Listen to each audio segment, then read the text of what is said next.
You're listening to The Foundation of Wellness, a refreshing take on diet and lifestyle, with Jessica Dogert, a registered dietitian nutritionist, and Marisa Moon, a primal health coach. Hey, you guys, this is Marisa Moon, and attention to everyone that lives near Northwest Indiana and Chicagoland area.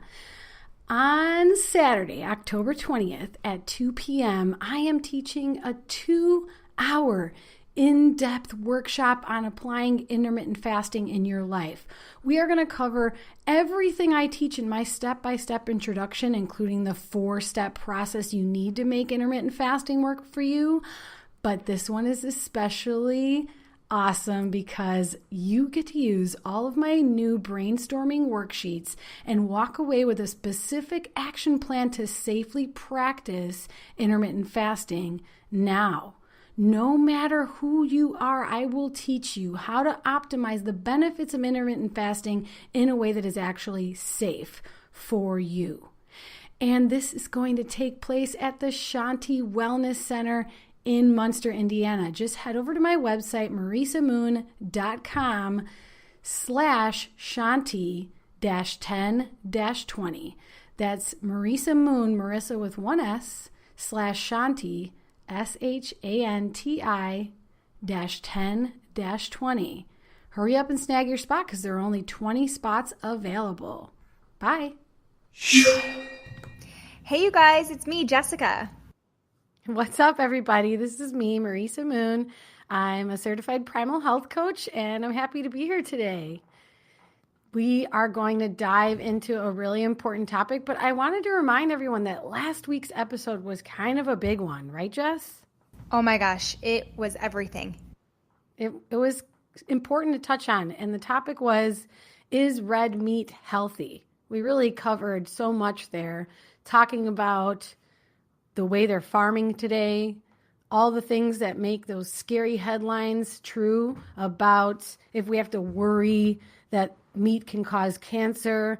And Jessica and I gave you so many tips and explanations as to why maybe you don't have to worry about those things and why plant and animal products work together synergistically in a way that really makes our health optimal. Sound about right, Jess? Yeah, we really think that you are going to love that episode because it really just gives you the green light to eat more red meat for just overall energy and vitality and just to feel really, really good. So definitely take a listen to that episode. Yeah, it was kind of crazy timing because one of the most famous podcasts that was ever made, probably the most famous, is the Joe Rogan podcast. And he was having on one of my mentors, I guess you could say, Chris Kresser, and he was going to debate Dr. Joel Kahn, who's a famous vegan cardiologist. Now, Chris Kresser writes about the paleo diet, the ancestral diet, and he's a functional medicine practitioner, and they were going to hash it out what the science actually says about eating meat and if it causes heart disease or cancer. And it was a really long debate that was quite tiresome to listen to. It was over 3 hours long. So now I am so extra glad that we did that episode, just because we got that done in under 45 minutes and made it totally actionable and easy to understand and put all together in your life for you and your family, like right now. Exactly. That's what I loved so much about that episode, was the fact that we really simplified the science for you guys and we helped you take action in terms of how exactly can I enjoy meat in my daily diet. Yeah, that was a big one. Mm-hmm. And today we decided we want to talk about something else that's a big one. It's called blue light. This is a relatively new subject that's new to so many of us. And as a health coach who struggled with sleep quality in the past and who also helps clients now who are struggling with sleep, I have taken a particular interest in this subject. I think I'm one of those individuals who's more sensitive to blue light. Do you want to explain what blue light even is, Jessica? Yeah, so blue light, it's going to be a color in the visible light spectrum that can be seen by the human eye. And it comes from UV rays as well as electronics. So blue light, it has this wavelength of between approximately 380 nanometers and 500 nanometers, making it one of the shortest, highest energy wavelengths. And blue wavelengths are actually beneficial during daylight hours because they're going to boost attention and reaction times and mood. However, they seem to be the most disruptive at night. Yep, big time. And blue light is actually everywhere. When we're outside, the light from the sun travels through the atmosphere, and the shorter blue wavelengths collide with all these air molecules, causing the blue light to scatter everywhere. And that's what actually makes the sky look blue. Cool. So until we invented artificial lighting, electricity inside our house, the sun was really a major source of lighting, or the only major source, and people spent their evenings mostly in darkness or maybe just with firelight. So now in so many parts of the world, nighttime is totally illuminated by artificial light. And we take our access to this artificial light for granted, but we may be paying the price for using so much light. Because at night, it throws off our body's biological clock, the circadian rhythm. It throws our body out of whack. Our sleep suffers. And worse, research shows that it can contribute to the causation of cancer, diabetes, heart disease, and obesity. It's pretty scary stuff. I mean, a 2015 study found that 71% of Americans cuddle up with their smartphone when they go to bed. And 1 in 4 have even admitted to falling asleep with it in their hands at one point or another. And it's really scary because ever since, we decided to do this topic for next week, I've really been paying attention to how much I use my phone at night, and I use it a lot. I think the problem is that blue light is going to suppress delta brainwaves, which actually induces sleep, and it's going to boost alpha brainwaves, which creates alertness, which is something you don't want at night. So, that's right. Oh, you can go. Well, I was just going to say that's right. I mean, that's where we get into the effects on our circadian rhythm. Our circadian rhythm, that internal clock I keep talking about, that keeps the brain and the body in sync with the sun. And our internal clock can be set backwards or forwards by light. We're particularly sensitive to these blue short wavelength lights, the kind that we see with the strong sunlight in the middle of the day, but also from our computer screens and LED lights, which can disrupt our cycle, especially at night when we need the darkness that typically will cue us to prepare for sleep. Yeah, I read something that explains this. So it's written by Mark Sisson, the founder of the Primal Health Coach Institute and an expert on ancestral health. He says that blue light regulates our secretion of melatonin, which is the sleep hormone. So exposed to blue light, we limit the production of melatonin and we stay alert and awake. And in the absence of blue light, melatonin production ramps up and we get really, really sleepy. So this system worked quite well for a long time.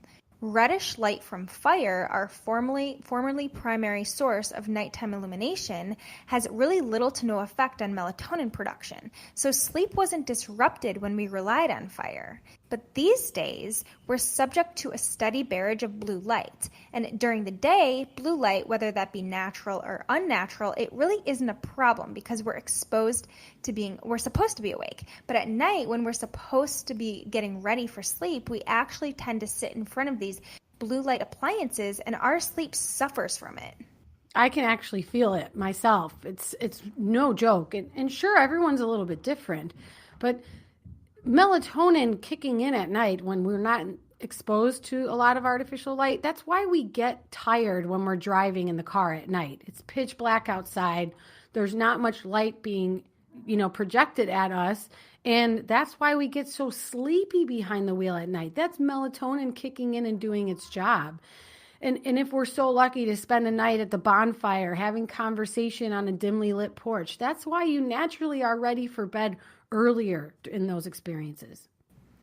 Right. But when all of this artificial light is added to our day, our body's natural rhythms just become confused. I mean, the body doesn't know when to get ready for sleep.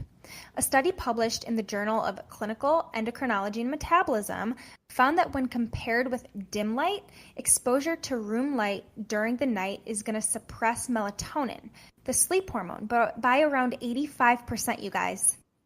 Whoa, 85% is a lot. I know.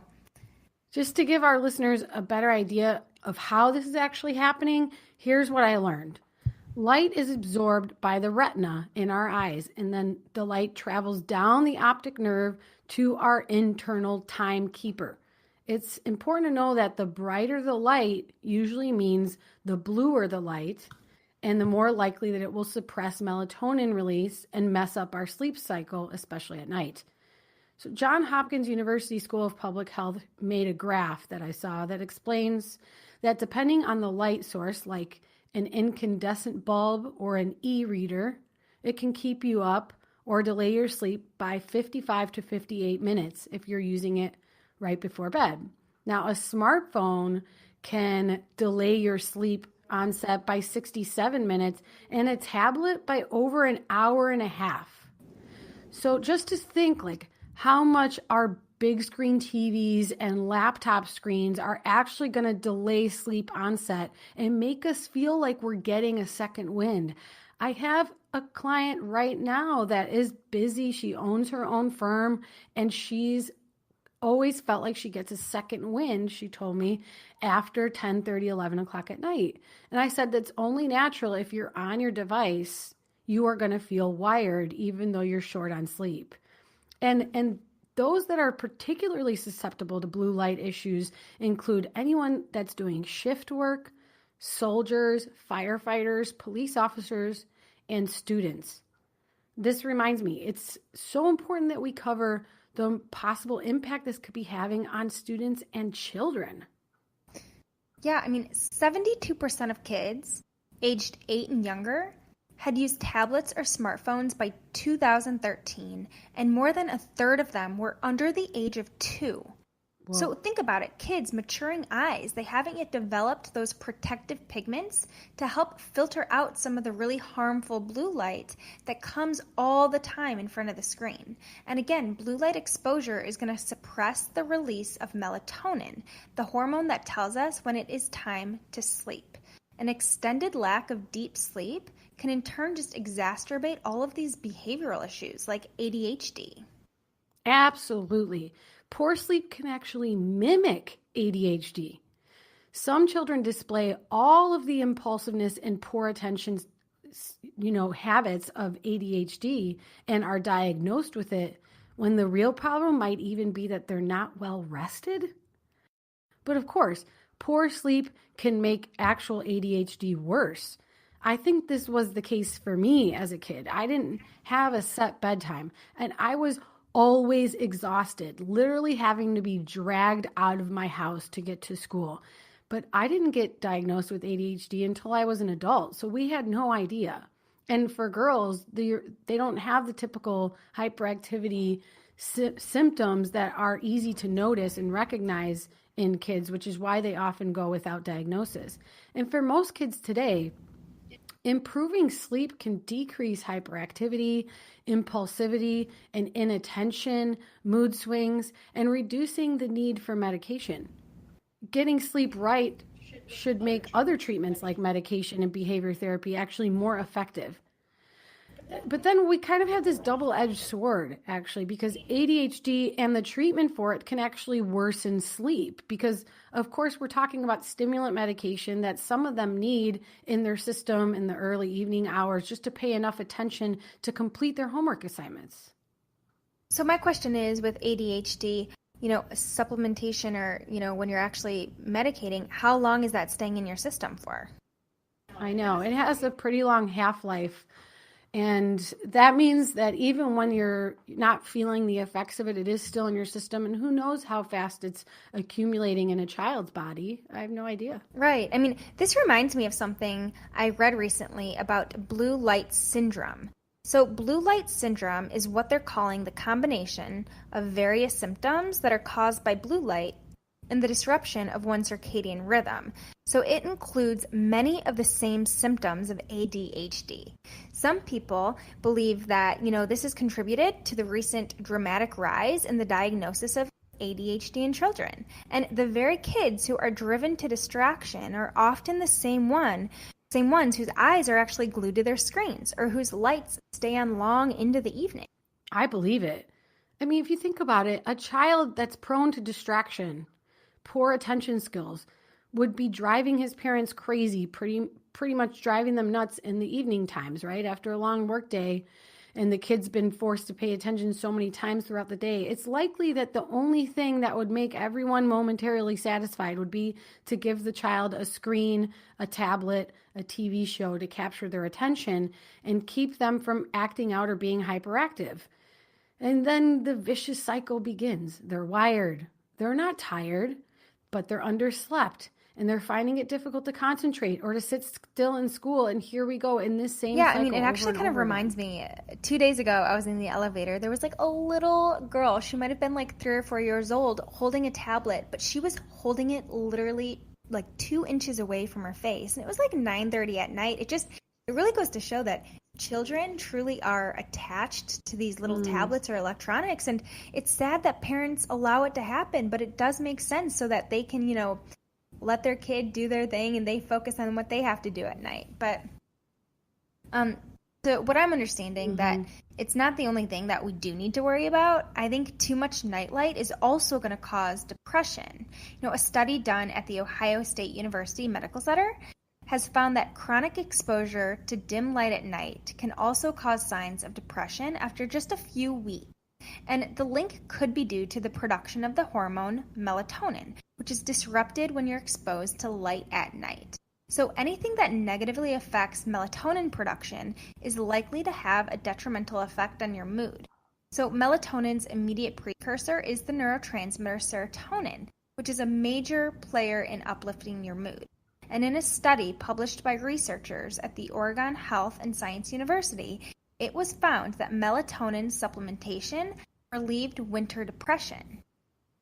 That's so important for people to hear because it's true. Melatonin supplementation works wonders for so many people.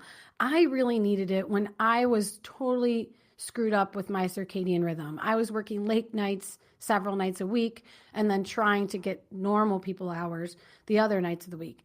Now, what the proper dosage is remains to be debated because some experts say we should only be taking micrograms of melatonin, and some say we can take 3 to 5 milligrams with no problem. It's something that has helped me in the past. My husband, Eric, insists he needs 10 milligrams of melatonin, but, he works the night shift. So it's something everyone would have to figure out for themselves. Yeah, and it's comforting to know that you and Eric have used it in the past, and Eric still uses it, and it works for you guys.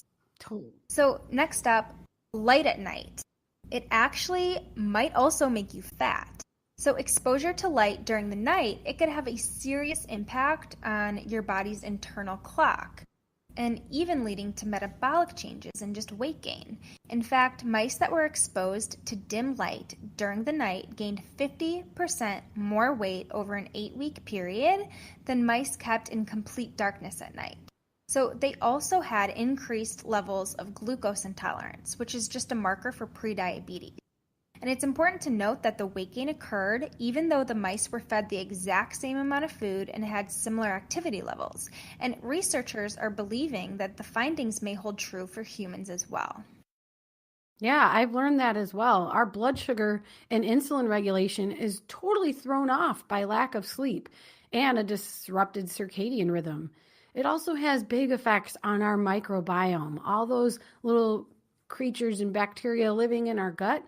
All of this has been shown to contribute to obesity and difficulty losing weight.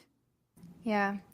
Something else we should discuss is blue light's effect on our eyesight. So think about how much of your day is spent looking at digital stuff. I mean, to start off, there's 8 hours at the office using your work computer. Plus, the average American looks at their phone 76 times per day for a total of 145 minutes. That is more than 2 hours. And there's a reason why your eyes go all funny when you stare at your computer for too long. This is called digital eye strain. So when we're using our devices, we forget to blink as often as we should, approximately 15 to 20 times a minute. And the stare you develop when looking at your computer for hours, it can eventually cause your eyes to dry out. And on top of the blinking problem, just staring at your screen is going to fatigue your eye muscles. And eye fatigue is going to lead to difficulty focusing, headaches, and just that blurred vision. So to keep your eye muscles from wearing out, ophthalmologists recommend the 20-20-20 rule. So every 20 minutes, you want to look far into the distance, about 20 feet away, for at least 20 seconds. Blinking is going to help restore the natural tear film in the eyes, which is going to prevent dryness and discomfort. And it's also important to maintain proper spacing between your eyes and screens, so no more than 16 inches from your face. Whoa. I know so many of us, including myself and Eric, when we don't have our contacts or our eyeglasses in at night when we're going to sleep or just waking up, we hold our cell phones just a few inches away from our eyes so we can, make out everything clearly. That sounds like that's really got to stop, especially after reading the new research that explains how it actually is damaging to our eyesight. I think something that we all need to understand is that what we see is really something that depends on this communication between our eyes and our brain. There are photoreceptor cells in our eyes that communicate by producing something called retinal, which sends messages to our brain. Retinal is provoked by blue light that we're talking about today.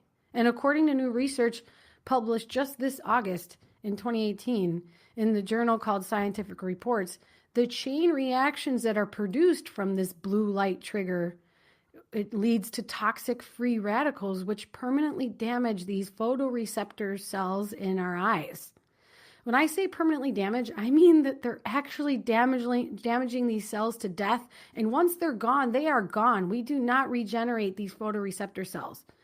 So this doesn't happen with just any light either. It's only blue light. When scientists tested other parts of the light spectrum like yellow or red, there were not any adverse effects. It's just the energy generated by blue light that kills our photoreceptor cells, damaging our eyesight.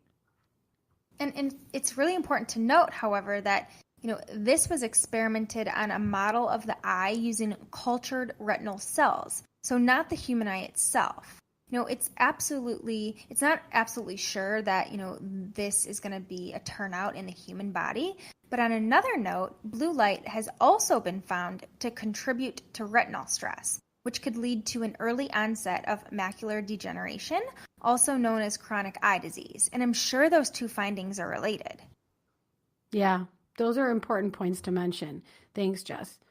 And I'm just thinking about what you said earlier, like how our eyes get dry because we forget to blink. It was maybe 5 years ago, maybe less, maybe 4 years, but I had to start wearing eyeglasses all the time instead of contacts. I've been wearing contact lenses since I was a kid, but my eyes would get dry like in the first hour of wearing them. I switched to dailies, these really great ones called AccuView Moist, which I love. And it's literally 1 day disposable contacts because it's supposed to stay fresher and keep your eyes more moist, but I still can't wear them every day. My eyes get too dry. And I wonder if it's because really I've spent my entire adulthood using technology, staring at screens, staring at my cell phones. And maybe I'm just the kind of person, I also have ADHD. Maybe I just don't blink and I'm, totally like a glue to these screens. I don't know. I mean, how often do we even really pay attention to how often we're blinking? I feel like it's not even something on my radar. It's like something I'm going to want to start, I want to test out. Okay, I'm going to time myself for a minute and see how many times I blink. That would be hard because you'd be conscious of it. It would be so weird. Yeah, that's true.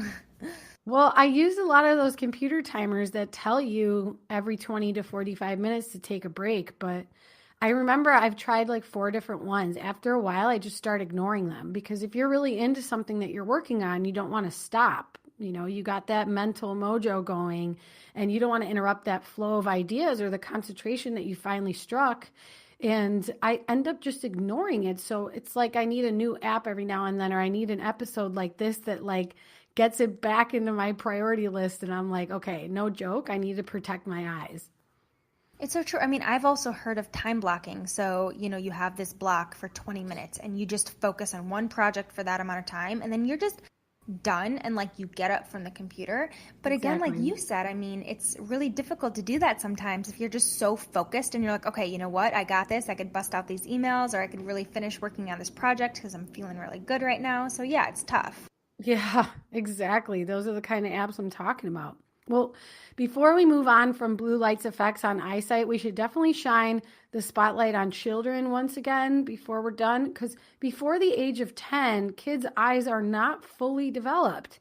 So children are potentially at higher risk for blue light retinal damage compared to adults. This young juvenile lens absorbs less of the short wavelengths lights that an adult lens is better at filtering out, and that allows more light, blue light, to be reaching the child's retina. The long-term effects of this are not yet known, but we can just imagine if it's killing off photoreceptor cells that are not able to rejuvenate, that could actually damage the child's eyesight long-term, make it worse for the rest of their life. And this reminds me, I learned something interesting about blue light being filtered by our eyes, because I think around the age of 40, we start to filter more of that blue light, which explains why I seem to be so sensitive to blue light exposure compared to my husband, who's over 40. He's just not as sensitive. Like, we'll be lying in the dark and the brightness from his cell phone screen will be too harsh for me, and I'm not even the one looking at it, but it doesn't seem to bother him. And I always have to turn the screen brightness down, and I'll ask him to turn his down. I guess it's because when you're over 40, your eyes naturally start to filter that blue light more efficiently. That's very interesting. Yeah. You know, I thought it would be really cool to share something that I learned about how nutrition can help protect our eyes. So James Stringham, a PhD who specializes in neurology and vision, says the first thing to do is fill up on more dark leafy greens. So leafy greens are full of things like lutein and zeaxanthin, anthocyanins, that are really vital for vision. Ideally, people need about 26 milligrams of the two antioxidants each day, which means about 2 cups of spinach, which is totally doable. And if you haven't already noticed, I think leafy greens help us with so many protective and preventative factors, no matter which topic we're discussing, so it seems. Yep. Ideally, a single day in our lives would not pass without leafy greens in one of our meals. Mm-hmm. So our digital devices, they're being labeled as the silent agers of our generation. You know, if you're serious about preventing premature aging, it seems like protection from UV rays is no longer enough, as evolving research confirms that blue light emitted from the sun and our digital devices is also really bad for our skin. That's right. Blue light is now recognized to accelerate skin aging because it increases the formation of oxidants in the skin. This happens at about a quarter of the level that actual UV radiation is making us age. But the blue light degrades carotenoids, these natural antioxidants in our skin, which would explain why it's advancing the aging. Yeah, and with millennials checking their phones an average of 150 times a day, and a 2016 report finding U.S. adults clock up more than 10 hours of screen time daily, we're getting significantly more blue light exposure than we used to from the sun alone. So Dr. Murad, an influential dermatologist, stated that spending 4 8-hour workdays in front of a computer exposes you to the exact same amount of energy as 20 minutes in the midday sun. And to just put this into perspective, 7 minutes of sun exposure at 1 p.m. is powerful enough to induce immediate tanning. So blue light, Whoa. right? Sorry. Yeah, wow. Okay, go ahead. So blue light, it has the ability to penetrate deeper into the skin compared to UV light. And in fact, blue light can penetrate all the way into our dermis, which is where the collagen and elastin. So basically, that's just going to be wrinkles and sagging. And blue light, especially when viewed before bed, is going to suppress your body's melatonin production, which we've been constantly saying, and it just throws off your circadian rhythm. So when you are short on sleep, that valuable downtime that your body uses and needs to just rejuvenate your cells, it can wreak havoc on your skin. Let's take action. I think one of the simplest things that you can do is purchase blue light blocking glasses. Right, Marisa? That's been the number one thing I think that we did in my household.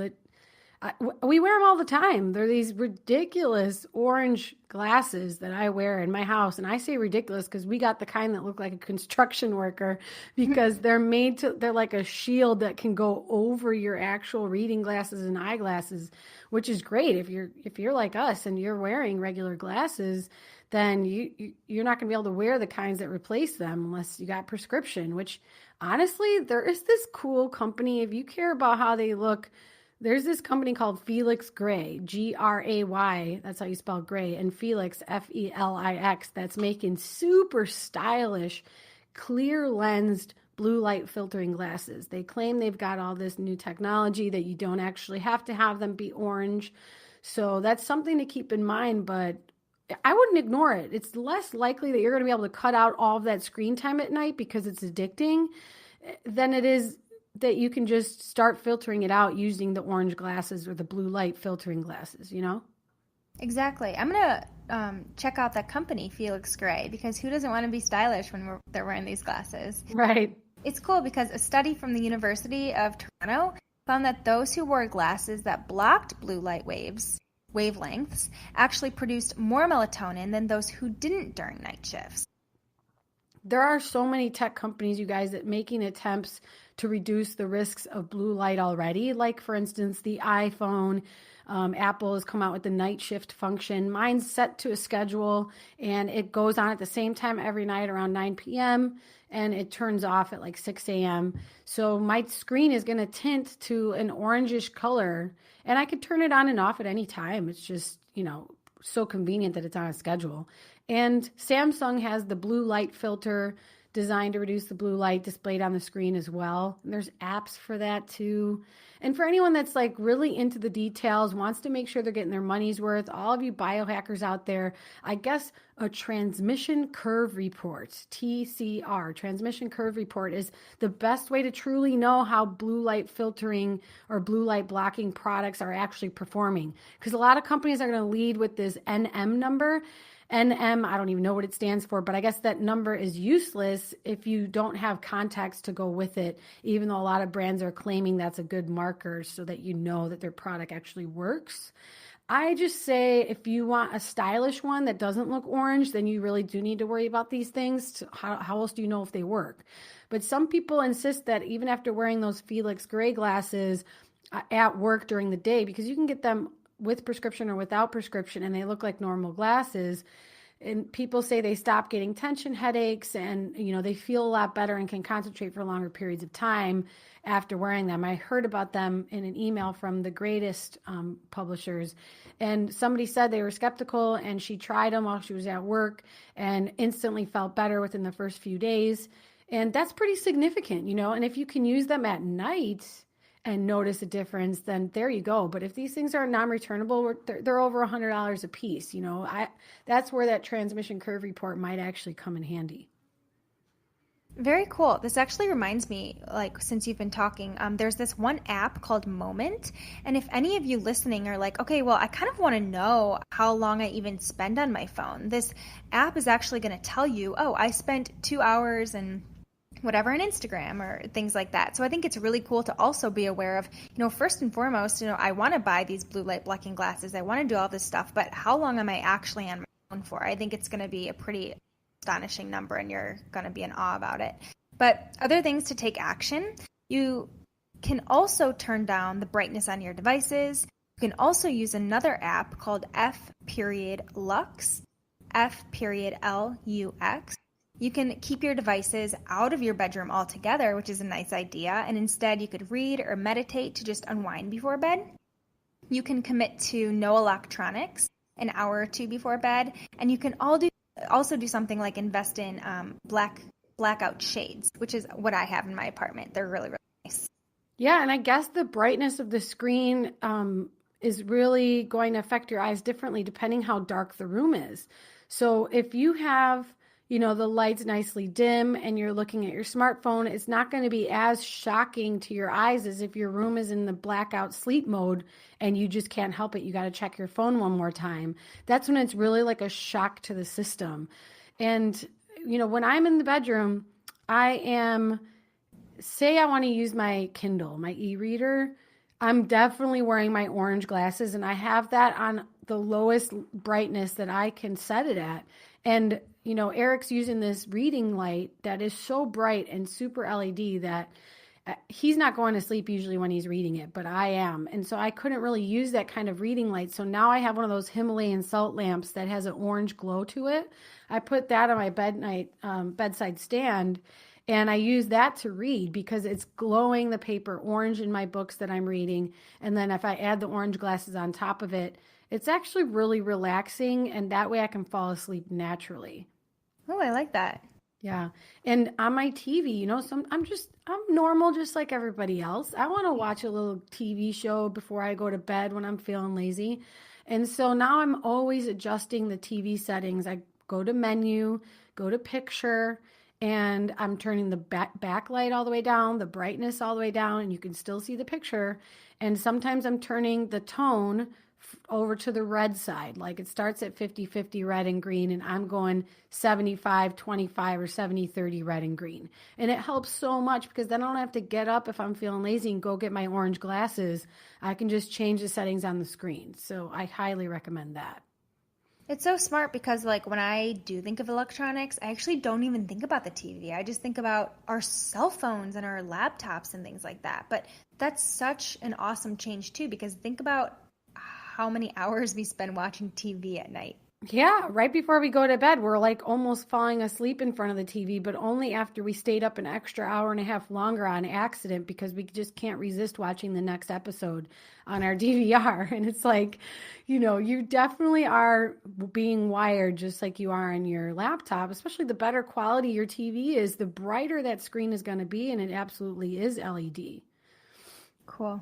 There's a couple more things that we should mention that can help you with everything we've mentioned today. The company called Lighting Science makes really great night lights and bulbs for your house for the entire family, even things for the baby's nursery. And their website is lsgc.com. Lighting Science is the name of the company. They make smart LED bulbs. Other companies are making smart LED light bulbs that can be programmed to adjust the intensity or the wavelengths. Like a shorter wavelength is a blue light and the longer wavelengths are those warmer tones based on the time of the day. So these smart LED bulbs are actually going to be programmed on a schedule so that you don't even have to think about adjusting your light. It's automatically going to adjust for you. Very cool. So I think before Marisa and I sign off here, I kind of want to talk about how we noticed that there are not many podcasts on this topic yet. I mean, this whole blue light is just very cutting edge. So we really hope that if you like this episode, that you share it with friends and you share it with your family, because it's such an important episode. It's really cool, and there's really not a lot of information out there about it yet. Yeah, I hope this was really seen to you as actionable and enlightening. And there's a lot that we can do before technology catches up with our needs, because we can't expect everyone to look out for us. We really need to start making adjustments in our home for our own well-being, because I think all of us are just tired of just going through the motions and feeling exhausted all the time, even though we live a healthy lifestyle. It's these little things that make such a huge difference, and you'll find you can concentrate longer and you feel so much more well-rested when you start making a few changes when it comes to blue light. Amen to that. Well, thanks for listening, everyone. Remember, you can find us on Facebook. We are the Foundation of Wellness Podcast. If you're using iTunes, please head over and leave us a review. We totally love reading those, and we want to hear from everyone so much more. If you want to chat with us, send us a message on Facebook. I also have a Facebook group called The Traditional Foods, Diet, and Lifestyle. Okay? Take care. All right. Thanks for listening. Bye.